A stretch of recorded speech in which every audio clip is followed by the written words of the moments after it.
Right, so this is mechanics putting lesson number 1. This has been your Achilles heel this year, is you tend to stand on your right foot, which is what you do in your main swing as well.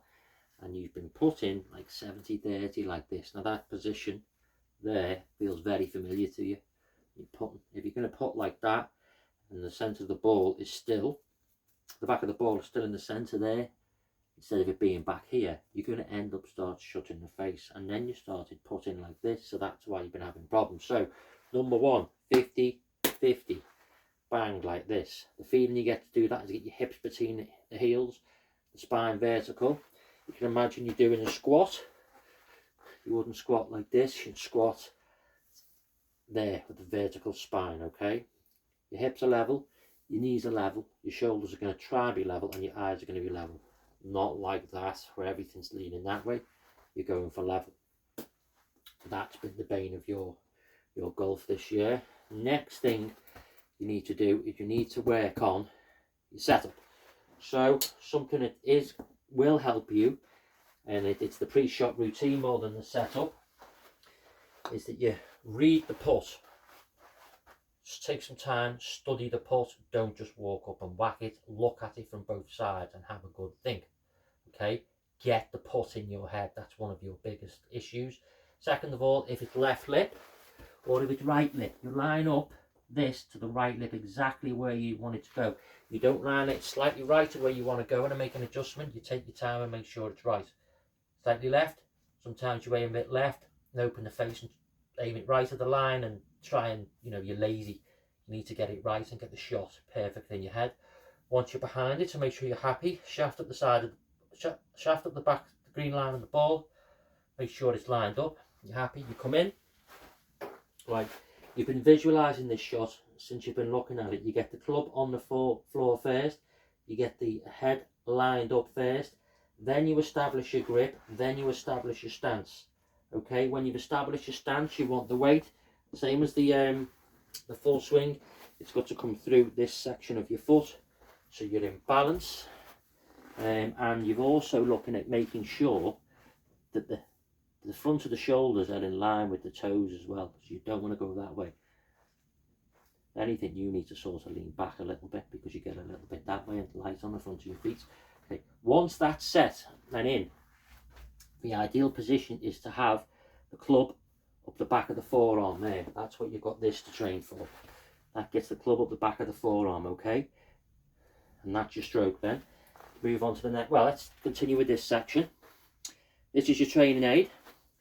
What you've got in your head is a line on the floor here, and then this sits on top of that line, right, and it traces that line. Okay. Now that's too much. That keeps the face perfectly squaring away back and perfectly squaring away through. You don't want that. You actually want it to start coming in, back out to the ball, and then back in again. So you need to train that with your mat. Okay, your putt and stroke is actually going to look like this. You'll see. Okay, it feels to you as if your hands are coming in, out and in again, and it feels like you're keeping the face square. It's the way the hands are working. You have a tendency to get out here, and once you're out there, you're going to hit that shut block shot. So this is a vital training aid for you. Keep that on Josh's putter for when you're putting. Okay, so now we've got set up. Next on it, we've got set up. We've got this up the back of the arms. You need a particular distance away from the ball, and it's 12 inches, okay? So you've got a stick in your bag there. It's approximately 12 inches long, or it's the length of the putter grip, about there. And that is where you see the shot best. Now, when you're looking at the top of this putter, and it's far enough away, this top line on here is outside of the bottom line. So that would be square.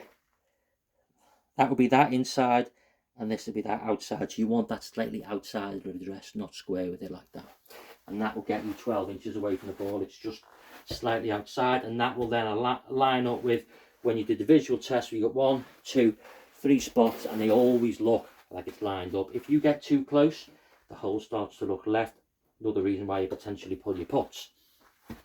And then we've got the shaft on the back of the forearm. We don't do upper and lower packing too much because you want a bit of looseness, so just keep your shoulders steady and stable. As I said before, the hips need to be between the heels, vertical spine. We've talked about the posture. I talk about straight legs because I've got a tendency to get like this too much, but okay, let's see what happens here. You want the square forearms that you've got with this. You have a tendency to fire your left hip every now and again when you come into a shot, like that. I don't know why, but just keep an eye on that, okay? Quiet eyes is another thing you need to do. Once you've set up and done your pre-shot routine, the head goes down, you grip it.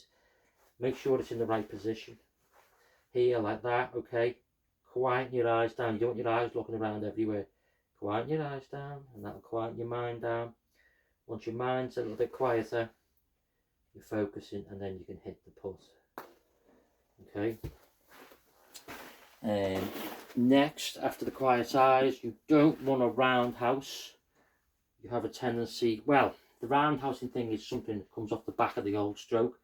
The idea was that you kept on going like this, but we're going to address that with this training tool here. Right arm under or right shoulder back to address position. Again, that's a good feeling, but we can use that with this. Don't change your grip pressure on the way back. Well, you used to go like that, set it, do that, and then go. We're not doing that anymore. Your hands are pretty neutral when you're hitting the ball. You're sort of hitting it like this now, with the hands aren't doing that much. So I don't think that's going to be a big problem. So changing the grip pressure, smooth backswing and smooth downswing, maybe. We'll look at that. I've got another thing here to say the arms should be hanging like ropes and relaxed to get into that position there, where that just works in with the elbows being square like that. You do have a tendency to get that in there, so you can I don't know whether that's a good idea. Maybe ask Dan, but maybe stabilising that shoulder is causing that. So if I destabilise the shoulder, maybe it'll run through a bit more. Okay, let's work with a destabilised left shoulder to allow it to release through. And well, there's one last thing here. Right shoulder back to the start position. We've addressed that, so that'll do.